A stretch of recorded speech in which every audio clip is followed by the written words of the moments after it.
the ride, you come to a nice, soft, safe resting place. And that's where you did. When Josh Allen, oh my God, he was so good against Miami. And then bad, and then worse, and then terrible against the Chiefs. Now, on the bright side, he did have one incredibly accurate toss at Alex Okafor's head after one of his terrible 30-yard losses on a sack. I forgot how many times did he take a 30-yard loss on a sack. Why does he but go I know so far this. back? The roller coaster has finally, mercifully come to an end right at its resting place where it started. Decent, average, not great. See you later, Bills Mafia. It's been fun. Okay. Talk to you never. No, Bills Mafia, don't go yet. Because as he dragged you down, I'm going to hoist you back up as some of the greatest fans in the NFL. Why are the Buffalo Bills fans some of the best?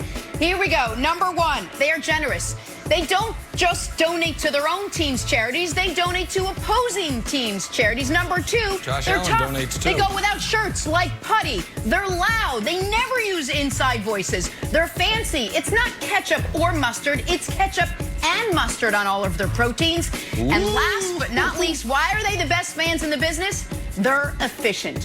One checked bag when they travel. Not a big bag, a flat, small bag in the shape of a folding table. That is it. One folding table. Cap table will travel to Kansas City. Kudos to the Buffalo Bills fans. And most importantly, Costco opens up at 7 a.m. in the greater Buffalo area for all table returns. Just throwing it out there. You can return those stupid tables. Speaking of great fans, how about some Packers and Bucks in the NFC title game? And let us jump to the end of the game. 3rd and goal, over 2 minutes left, pack down 8. Could Aaron Rodgers run it in? Certainly looked like it from my comfortable couch in my cozy apartment as I was yelling at the TV.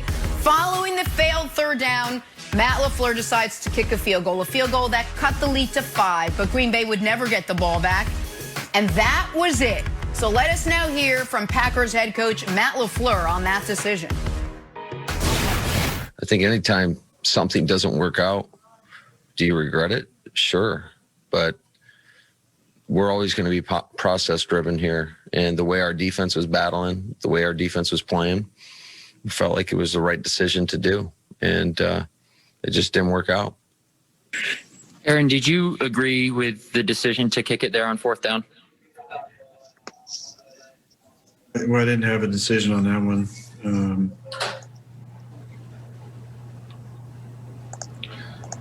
Yeah, that wasn't my decision, but I understand the thinking above 2 minutes with all of our timeouts, but yeah, that wasn't my decision. Hey, Brandon, you surprised LaFleur elected to kick that field goal there, down 8, late in the 4th quarter, instead of going for it? Well, first, he had the decision to take off and run on 3rd down when nobody was in front of him. And then you wouldn't even put your coach in a situation where he had to make that decision. But look, as a player, I've been in those meeting rooms where we talk through the tight red and red zone offense. It's hard to score down here in the tight red. They were on the 8-yard line. Look at the play before. Let's say he didn't have an opportunity to take off and score. No one's open.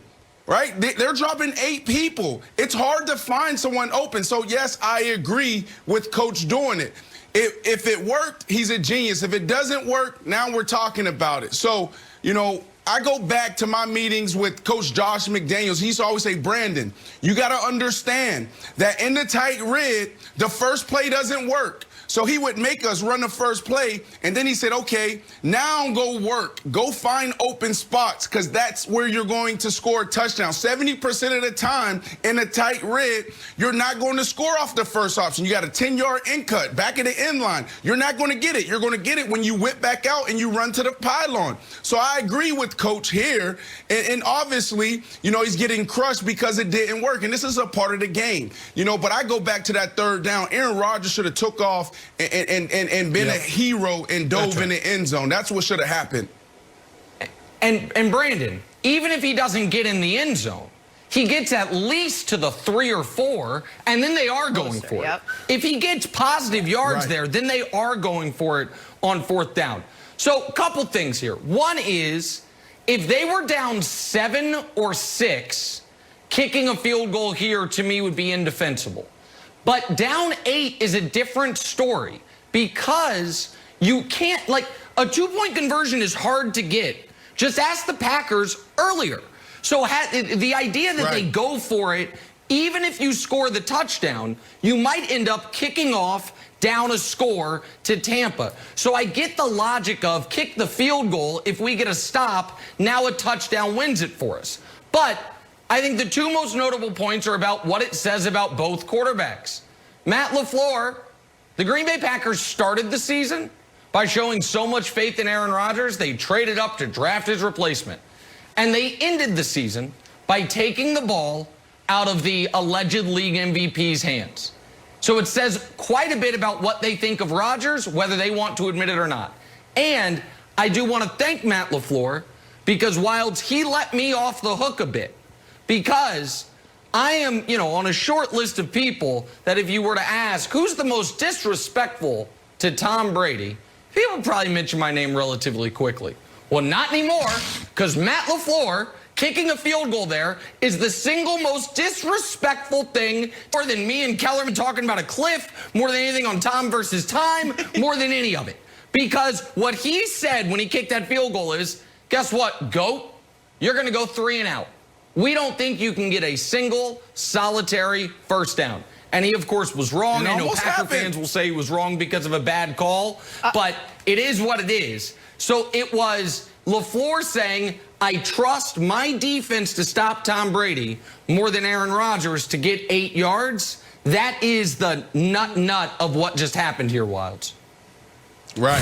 Well, let me jump in here. So for Tom Brady, he ended up having the last laugh, as obviously you know how that ended. He goes on to his 10th Super Bowl. But for Aaron Rodgers, Rodgers now falls to 1-4 in NFC Championship games as the focus shifts to his future in Green Bay this offseason. So, Brendan, I want to throw it back to you. Was yesterday more about Brady's win or Aaron Rodgers' loss? Oof.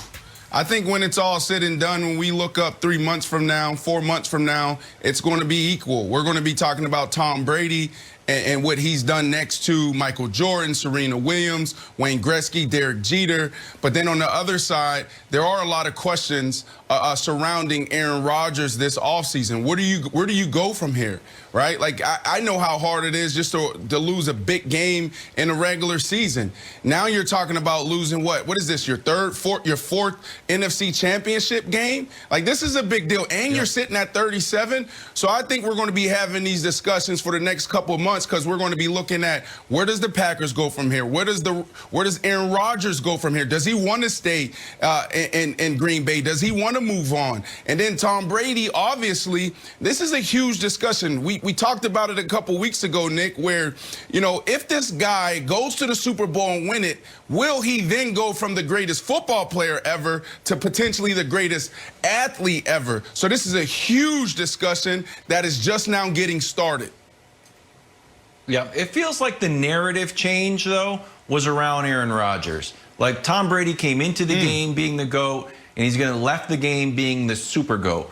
And I think Aaron Rodgers looks at this game and says, they went all in on Tom Brady, and my team, just like Nick mentioned, is not. They signed him to a 2-year contract, even though he's old, and Belichick has basically given up on him. They drafted an offensive lineman, not his backup quarterback. They signed his buddies. They signed Gronk, which everybody loves. But AB, Arians on the record of not loving AB. So then I think, and then at the end of the half, what'd they do, Nick? All right, yeah, do we want to go? Do we want to punt it? Do we want to hit a field goal? Like, nah, send Brady back out there. Let's score.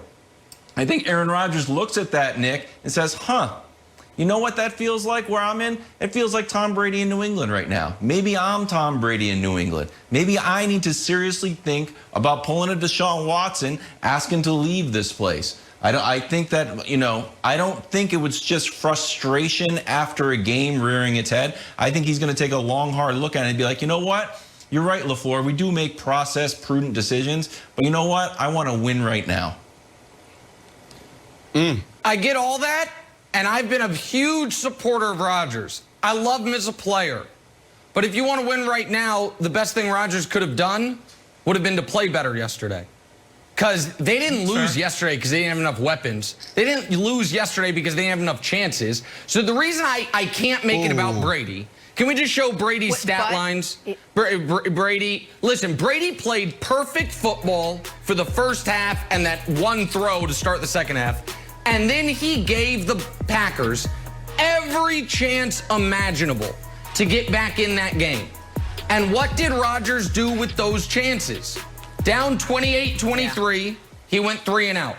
Brady then threw another pick, and Rodgers went 3 and out again. And as Brandon mentioned, down 31-23, could have run maybe for a touchdown, certainly for a decent gain, and he throws an incompletion. On top